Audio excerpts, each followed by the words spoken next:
to the point that you can do it with the toe in the water first, do it. So your first step is to be a passive investor. So you kind of sharpen the sword. You can try other things. It's not going to cost your family the livelihood in the short term. Try it once. If it works, great. Follow down the path.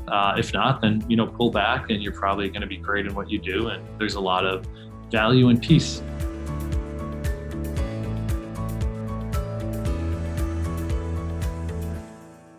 Welcome, everyone, to the Road Less Traveled show. This is a show about people that were successful in a previous career and left that career to go down a different path. I'm your co-host, Richard Coyne. And I'm your co-host, Bill Zahller. On today's show, we have Dan Kryzanowski. Dan, we're so glad you're with us. Thanks for joining. Such a pleasure, guys. Great to be with you all today. Absolutely, Dan. Well, thank you for being on the Road Less Traveled show.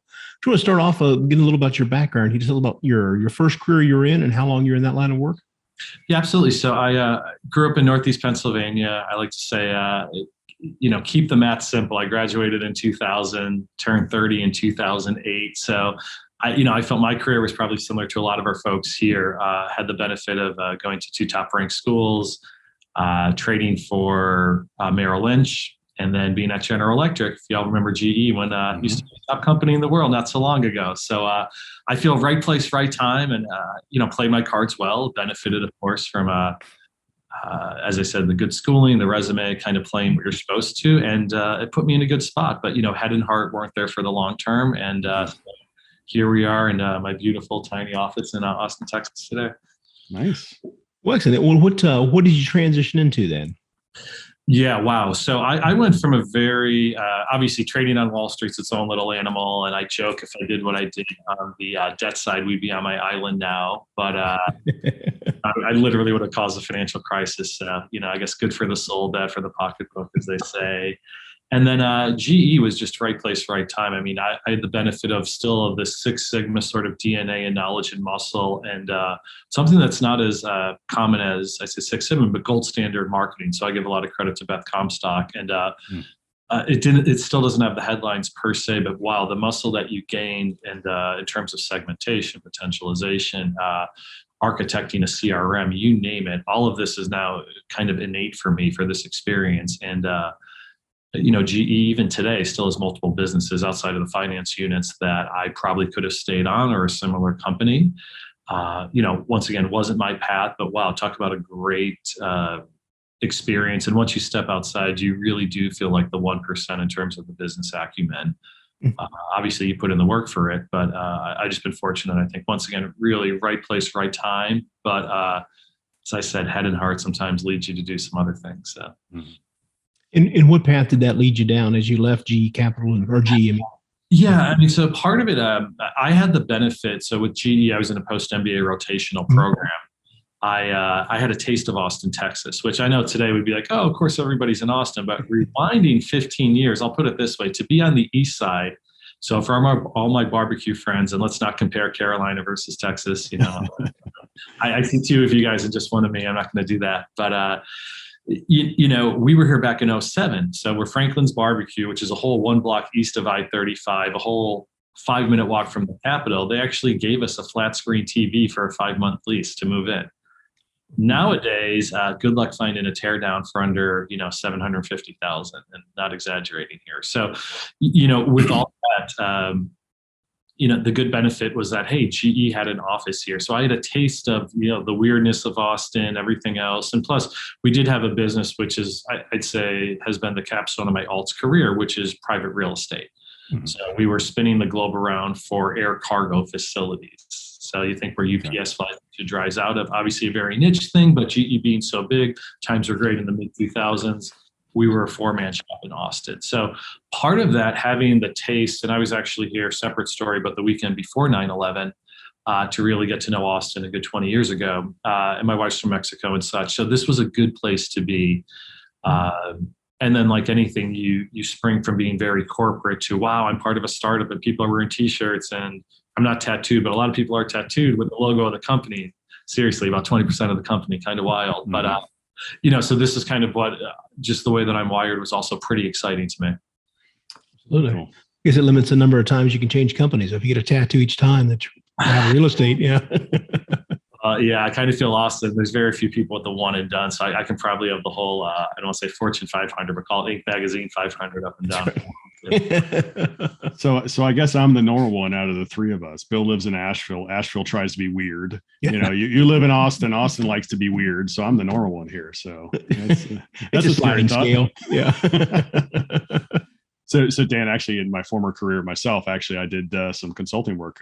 My company at the time, I actually did some consulting work with a couple of divisions of GE, aerospace and power and water and all that. So yeah, it's a great company, and it's pretty cool that's how your world traveled, and you took you from Wall Street to Austin, and it is a great place. So very nice, very nice. And one other thing, just to preface, part of joining a GE, and I did my master's at Thunderbird. For most folks that, and I'll play to my East Coast, my Northeast snobbery, I didn't hear of Thunderbird, and I realized it was our Asian allies' training ground in World War II. And the motto of the school is "Borders frequented by trade seldom need soldiers," so which I think is very relevant today and always. But it was a great experience, and many of us, you come in at least bilingual, trilingual, etc., and the spirit is a global career. I just think and that was kind of my intention with GE, and that was part of our plat. And I turned down jobs with the government, stamping passports and all that good stuff with the Foreign Service. I had an offer for global auditing with Johnson & Johnson back in the day. Once again, just almost on the assumption, well, these will always be here, these sort of opportunities. And I think 2008, much like you'd say COVID in many ways, put a hard stop to the old world per se. And then you have to start shifting, well, where do I want to be? What is the net trade-off? And the best I could share we're all quasi-aviation guys here, is that, if you had a salesman that had two clients in the Northeast, take, I think Delta Northwest merge, well, then you only have one. Well, hey, half the work, same money, et cetera. They're not going to a little guy like me onto the sales team. So, but huge respect for these guys. But just kind of painting the path of how things really changed for folks that might have said, hey, I'm going to follow in my parents' or my uncle's footsteps. 2008 really kiboshed it. Much like I'd say, fast forward a little bit to today, that folks think like, just get a job, do this, get a starter house. Like, no, much different world. You have to kind of play your cards a bit differently. So Dan, sorry, tell us a little bit about BV Capital. Yeah, absolutely. So right now, I've had the benefit, and happy to go into the backstory, of talking to at least 500 sponsors on the real estate side. Likewise, I've done mentor calls with X hundred startups, and ultimately, I'm here in Texas. BV has a long /Bridgeview Real Estate, a very long track record in Texas real estate. So, particularly during the COVID year, you never know when the world's really going to come out or not. I felt, being a guy in Texas with now a decade in Texas, let's sell Texas real estate. And the product is excellent.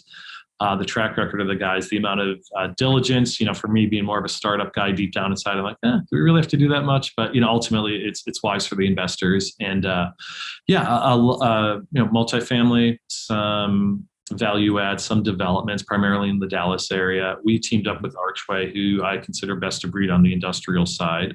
They're out of Houston. They've done dozens of projects with the big backer, but in short, we have a triple net industrial fund also. Nice. And then finally, the benefit of the broker dealer, and trust me, there's trade-offs to, I always joke, to put more letters, or especially more numbers at your end, is more headache, but it could lead to more opportunity, meaning, hey, getting my Series 7, becoming a broker dealer. But I think we take advantage for stuff that we do not have domain expertise, or I like to say, none of us have a superpower in it. We can team up with the likes of a Cantor Fitzgerald or somebody large that's really well known to fit one of our investors' needs. Very nice. Very nice. So, yeah. Very cool. So Dan, as you look back to your Wall Street days, or perhaps GE days, is there a funny story that you can share along the way that happened to you? Well, the Wall Street stuff, I don't even know. My sons might listen to this, so I can't talk about those days. I just watch the movies, and for better or worse, a lot of the stuff is pretty true. I just always say a happy thought. GE, I think, especially the older, I say windowless sort of offices, but, giving people say, what's your happiest moment there? I remember we, finally moved into a new office, a beautiful campus with a credit card division and everything else. And, the World Cup was on, and just, I've never been taken out by an intern before, but when Landon Donovan hit the goal in, I think, the 91st minute, my ribs are still hurting. I think he was an ex-Navy guy or something, but that was just a super cool, that makes all the hard work, all the days with the khaki pants and kissing the ring and all of that made it really worth it. So, that was fun. And then, you can also imagine being a bunch of post MBA kids at some pretty nice hotels. We've had,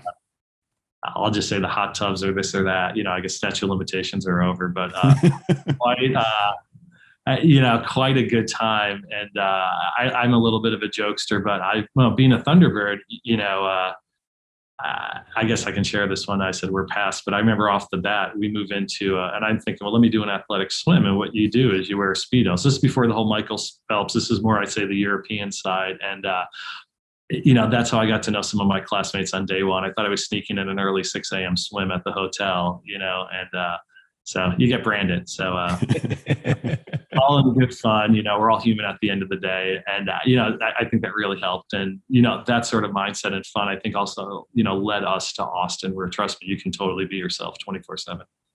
Nice. Excellent. Well, Dan, what was a deciding factor in getting you to leave General Electric and then go down the more entrepreneurial path with BV Capital? Yeah, leaving GE was more, I grew up in the Northeast. Obviously, I've been through, feels like 100 winters and all of that. I've seen folks that have done the reverse commute or have been in the suburbs. GE was unique because, I lived in the city, New York, for a while. And then my wife was just coming up and didn't want to really feel like on an island. So we decided to live in Stanford.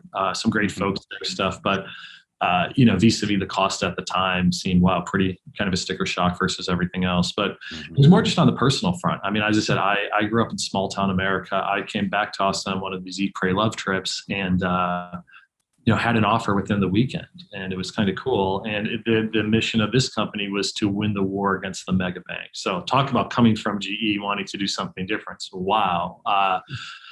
So that was my intro. And the next step of all things was self-storage. So I think a lot of my career and good friends that I've met, I had the benefit being with, the guy with a little bit of gray hair to stand up an account management division at the first aggregator in self-storage.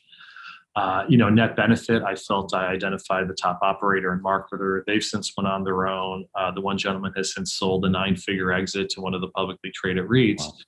So for me, just, talking to you guys in the hallway or at a show, say, hey, have you heard of self-storage? Which I know everybody has now, but rewind 5-10 years, much like, hey, have you heard of industrial? Maybe, maybe not. And that led me to raising some money, more as a hobby, for fun. And which led me to, a fun story. It was myself, Henry Yoshida. Henry just sold his company to Goldman Sachs in 18 months and a gentleman in a big pink cowboy hat. And I only share that because we were on the way to Vegas, not from Vegas. So I would argue person 3 had a much more, exciting time in Vegas than us. But we went out to Money 2020. And I'll go full circle on this in a moment. And the great thing about this is, hey, Henry, just think about the storage deal. And did you know you can use your retirement dollars and all this good stuff? And he's probably thinking like, yeah, of course, I just sold the company to Goldman. I get this. And the net effect was thinking, let's say, can we eliminate all the friction from these self-directed STI arrays and such? And that was the goal. So long story short, I became an advisor, investor, employee number 1 at Rocket Dollar. And I said, I'm going to full sprint for 18 months. At this time, our little guy just turned 2. So we're probably a one and done on the parent side. So I totally respect that time and view it. But we hit it hard. We weren't acquired by the company. We were voted top fintech startup in the world.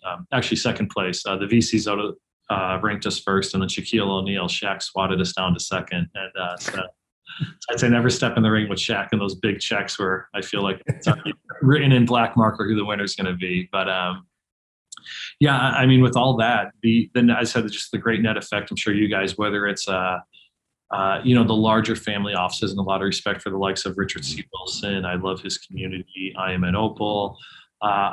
Being from the Northeast, Jake and Gino has a sweet spot in my heart. But now I'd say the more agnostic, like a Hunter Thompson, Joe Fairless. But at the time, I call it Michael Blanc, the pre-COVID generation that had all these shows going out. I thought was just fascinating for me. And the nice thing too is when you have something that could be, you're educating everybody. We're all individuals. A lot of us have been corporate, or you're a 1099 realtor, and you can educate folks. Even at the NAR show about the solo 401k.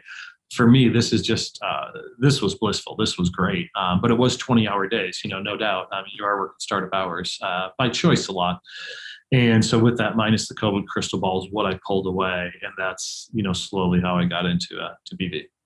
Good. Very Excellent. nice. Yeah. Very nice. So Dan, as you again, maybe since you've done a few things in there and a lot of activity, maybe it's sort of anything post leaving GE. Is there? Would you say? Can you identify some obstacles that you might have encountered along the way? Oh boy. Yeah. I mean, just as we say, I mean, when you don't have the meatballs, we used to affectionately call it, to call on folks, you don't have, I'd say two things. One is obviously from a sales perspective with the GE, or say if I worked at a BlackRock today or Goldman, you're going to pick up the call. Just, Yeah. So that's one thing that I've trust me, I've totally become at peace with that over the last 10 years, probably the first 2 or 3 years out, not as much, but boy, today I definitely, I recognize that. I'm at the other end of the bell curve of brand recognition. I think the other thing though is just the DNA of the get stuff done, and also the how it's done. I mean, that was at GE. There was, Six Sigma company. There's really no margin for error, particularly in terms of process and timeline and everything else. I grew up in the Northeast. The likes of a GE, a Merrill Lynch is very much a Northeast company. It's a certain mindset, a certain way. Not saying it's all, there's pros and cons and everything, but I think coming to Texas, especially ones that I'd say were more of not just a company that found themselves in Austin to benefit from, whether it's capital factory or otherwise, but those that were a true Southern company. I'll admit I'll never be able to speak Texan, but I finally understand it. And it's a much different world. And there's a great graphic, and I would love to share the article, but it's the article itself gets in more into, I think guns, violence, etc. But the beautiful graphic, it talks about the 11 Americas from kind of Montreal down to North Mexico. And why is New York City so liberal? Well, the Dutch came in, for example. Why is Texas unique? Well, we have different, much like Pennsylvania, different slices of pockets of as folks kind of came through. Mm-hmm. So for me, I think, probably took a good decade, frankly, to realize how things are really, much like, it's weird because internationally I got this. When different folks from Asian culture or something said yes, you knew it was actually a no. Or other times in the Latin culture, going through the dog and ponies, I say 5 or 6 times, and then you're getting to the answer you could have got to the first time. It was surprising for me in the States that this would be that different. And I was still very fortunate. I mean, I lived in Macon, Georgia during my time at GE. I lived in other places, but I think once you're really into it, managing a team, managing contractors, it was just exceptionally different from somebody that that worked at GE that just for sake of the team or, would wake up at 4:30 and knock something out. Just for personal pride also. It's once again, nothing right or wrong, just very different. So the boat moves differently here, not with as much, I'd say, brute force. So that's definitely a big difference. Very cool. Yeah. So, well, Dan, thinking back when you started BV Capital, then can you think of what solidified as like one of your first victories that realized you're on the right path? Yeah, I mean, even before BV, I think for me, one of it's just learning, having my light bulb moment, that you could invest passively. A lot of folks don't get this. And I joke our smarter friends, with more initials on their name and everything, are less likely because you're in a comfortable W-2 career, you're building out your medical practice, et cetera. So like anything, big advice is, to be blunt, I think there's a big difference between like and trust or having an idea and doing something. So, in the spirit from the investment side, well, if I'm going to trust you, money's going to move. I can like you 100 times on Facebook and such. It's nice, it's cute, but much like folks that say, well, I want to get into it. I want to get into real estate. Okay, well, write a check, see how it goes. It's, it's 5% of your portfolio if you're a millionaire, if you're going to cut a 50K check. So I think part of it was just actually doing that and then finding a comfort level to manage my own portfolio with alts. So I benefit from the comfort level. And because of that, especially when money moves, I mean, folks, there's a mutual respect for that. So I would say I've had great benefit to learn from so many great folks from probably vis-a-vis a relatively smaller check than some of their other folks. But for me, that's been a big, I think, takeaway and benefit that, every time I am humbled when somebody, frankly, accepts me to be an investor in their things because, we are going to have the mutual relationship. Good. Excellent. Very nice. So Dan, post GE, is there something funny that's happened to you? Since you've gone out on your own, you've done many things. Yikes. I was saying about funny, but yeah, I mean, a fair amount of the, I don't say sleepless nights, but the waking up at 2 a.m. Some of it was very joyful. As I said, with my time at Rocket Dollar, so prior to COVID, I kind of had carte blanche for anything to, share the word for our religious friends here, that people can use your retirement dollars to invest in real estate, invest in a startup. Yeah, so for me, it was more the excitement of doing a 4 a.m. article or being up in an elevator and say, let's shoot a video like Saturday Night Live and then throwing it on LinkedIn and getting 5,000 views. We called it a minute with Dan. So trust me, not a high, high res sort of, much like me today. Sorry, guys, outfit, but it worked out really well. Yeah, I mean, in terms of funny, I mean, yeah, working with the startup there's a lot. It's looking back, it's almost like being married to, 5 or 6 different people, which I don't know if, you'd want to do that or not, and frankly, it was pretty functional, vis-a-vis maybe, dealing with one spouse, for example. Yeah. So, I mean, there's just a lot of, being an old married guy playing wingman, of course, that's really good. Being in the startup world, whether it's beer pong and going undefeated versus the 20 somethings, little things like that. And, then my spare foot days, I mean, as I said, this was true folks out of school. And, I'll just say there was never a time I came in before the sun was out in Vegas. So there's a lot of, but I do feel people are pretty good hearted. People had some pretty thick skin in terms of joking. So, there's not I'd say a headline, haha sort of thing, but it's just been a lot of good folks over time. And, Nice. Like anything, I think once you do have a child, then your child can start, just talking smack back to you or asking real insightful questions. Talk about getting humbled. So, I feel fortunate now at this that, my little guys here that I know we're all kind of going through stuff. And let's just, when we have that quiet moment, much like yesterday, I was at a show in Fort Worth. It's kind of cool, talking straight, but with a lot of humor. Yeah. Nice. Yeah. Well, Dan, where are you today on your journey as you're building out your business, and what's your goals for this next year or next 5 years? Yeah, I mean, I think all of our goals is to have the true comfort, and I'm not saying finances to have a yacht and stuff, but you can control your schedule and not worry about it yet. I mean, I feel fortunate. We're here. We're very healthy. I live on a very agile sort of schedule. My wife's she's a residential realtor here in town. Her focus, I'll pick up my little guy at school these 3 hours. There's stuff. So for that's very fortunate. And I think you want to get to that. And also I think personally, sometimes you have to look in the mirror. We're all wired differently, but to respect your time, tell some people no, other ones say no, like you should be paid, because then I'll not do more, but I'll think of you more and we can grow exponentially hockey stick. So part of it is finding that. So you really maximize your time. I do 50 mentor calls a year. I think they're great. And then I get involved further. Some companies I actually invest with. I would like to do a little more of that, but I would want a few more chips and wins on the real estate side. So, over the next 5 years, I think to the point where, BV, we're considered best of breed alts for Texas real estate. And you're at the point almost knowing that when a deal comes out, frankly, people are just, you're going to have X million of commitments. That's awesome. We're still a little bit away. We have great product, great track record. We're not fully there as some other folks that, like a Dan Hanford or a Fairless that has this marketing machine behind, X billion of assets. So that's where I would want to be. I've been around, we touched a little bit here, self-storage for the past decade. Many of my mentors and even friends in the space said, hey, Dan, you should cash in on this equity. So whether it's my own deals, a fund, that's something I can see in the cards. And I'd like to do that. Frankly, my good friend and mentor, John Manis, follow his 5-year path, sell out of that. And then you're kind of truly, from a financial standpoint, you have an exit of real estate that you owned and managed and operated. I think that's just personally a pretty good win. Because I feel, once again, as we talked about career, if I can do this as a guy that was a project manager at General Electric in a 300,000 person company, and then can go full, the complete other end to say, we raised X million, we went through this legislation came, this permitting, boom, boom, boom.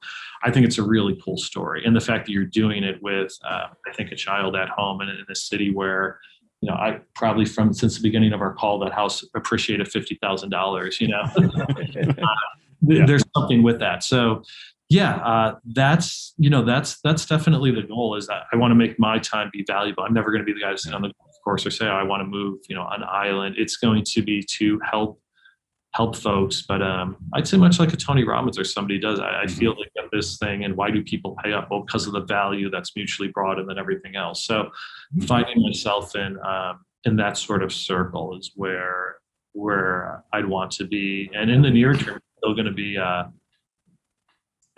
I feel what I've done pretty well on the individual side, whether an individual raising capital or learning of, hey, I'm a realtor, I have a solo 401k, doing this a bit more even at a larger scale with people that have the $1 million bags or mandates for funding to say, no, this is really why this is best to breed. This is why this tax strategy is good. So that's where I see myself, and probably becoming a little more succinct and cleaned up with my videos, and whether it's TikTok or whoever else. There's probably other avenues that I should take advantage of. Yeah. Nice. Excellent. Yeah. So Dan, you mentioned that you do mentor calls and you have a goal to help people. So is there anything that you can share that you do, besides the mentor calls along that line? Sure. Yeah. I mean, one thing for anybody here with a high school sophomore, do you miss Hugh O'Brien Youth Hobby, HOBY is the acronym. It's a leadership seminar. It's been going on 60 plus years now. It's been my saving grace as I've bounced around the country earlier in my career, and I got really involved. Using Texas, I'm sure we can have a similar analogy in the Carolinas, but you'll have somebody from the wealthy Michael Dell area, little town Shiner, Texas, the Valley, doesn't speak English. It's the first time these folks are 16-year-olds are communicating together and spending a few days in a dorm or otherwise for the first time. And, for sometimes it's the first time they can really be themselves, talk themselves. It's a very warm, collaborative circle. There's no agenda. Well, actually, there's a big agenda so that, it goes well, but I share from the standpoint, there's guidance on maybe how to think or how to experience. We're not telling them what. So that's, till the day I die, I will wholeheartedly recommend Hobie from that standpoint. And yeah, I think post-mentor, as I said, especially a company that I'm going to invest in, it's not probably going to move the needle. It's not going to be their largest, say, check.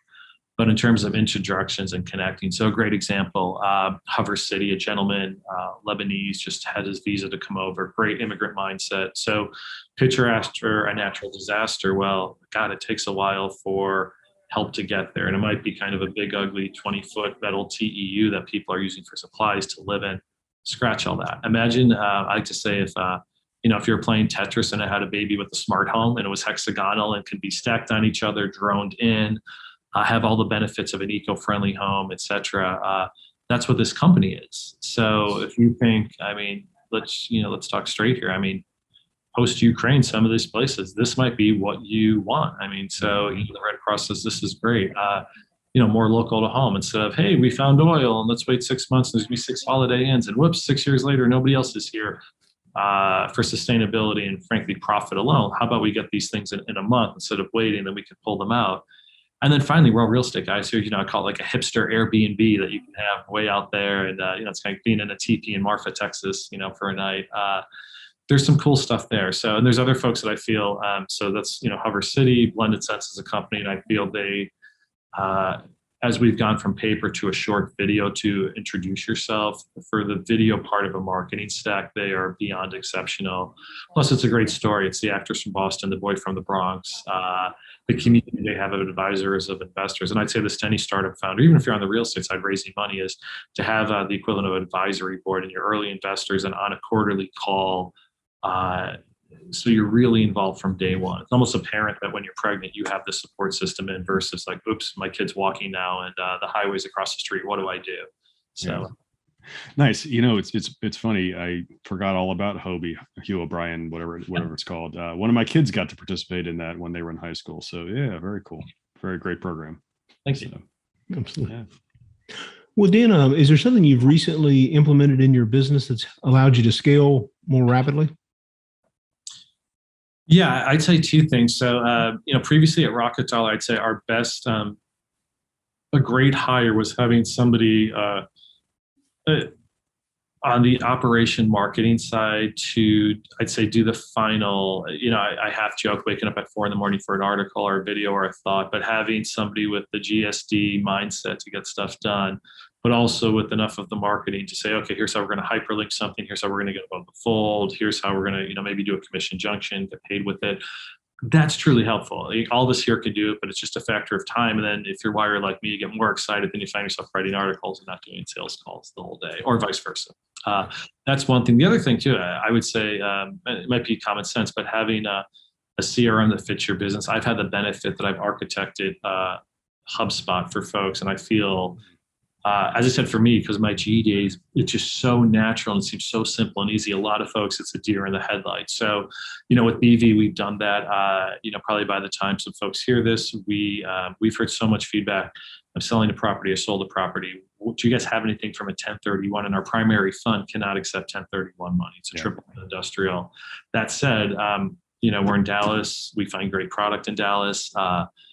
In anything we bring to market, we want to have a significant delta on a return standpoint. So, for example, a project we're looking at, I feel if we were to come out with the DST, for example, we would probably pay 10% plus, whereas most DSTs are paying 4 for 5%.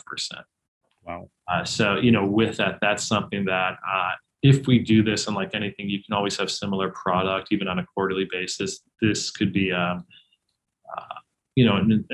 don't want to say, well, yeah, in many ways, kind of a cash cow on many fronts to come through, but also mostly for the investors. I'd say, wow, I'm getting double what I can get elsewhere. And I feel that's what, and there's other sort of partnerships. I mean, as we recognize, we dip our toe in the water. Sometimes myself personally as an investor, whether it's a Bitcoin mining fund, a coin, you name it, to say, okay, and then based on knowing our investors' avatar, how we define them, how I kind of architected that, maybe through a survey. So you triangulate data. Okay, here's what makes sense to offer to certain investors. Or so I as I said, for me, this is second nature, but I feel it can truly impact the business pretty well. So I also share that for folks on the call.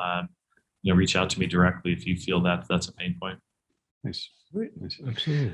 Dan, what advice would you give somebody who's considering making a path change? Yeah.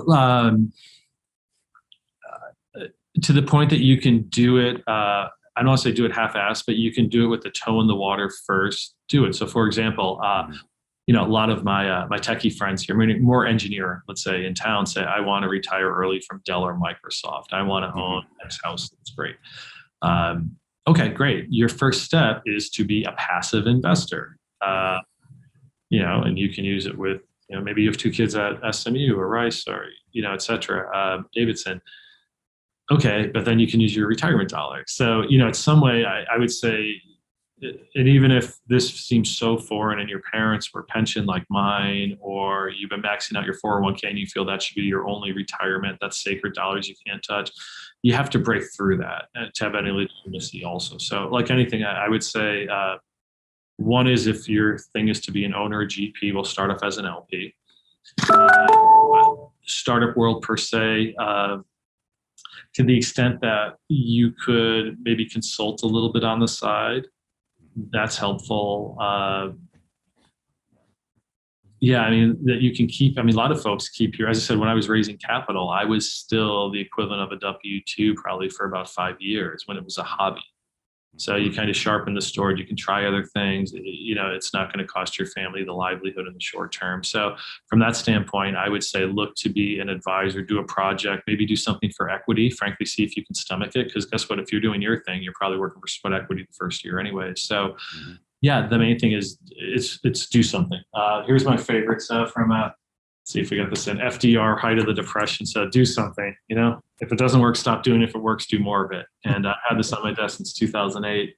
And I just think you have to get in that sort of mindset. And we're not all wired that way, but, try it once. If it works, great, follow down the path.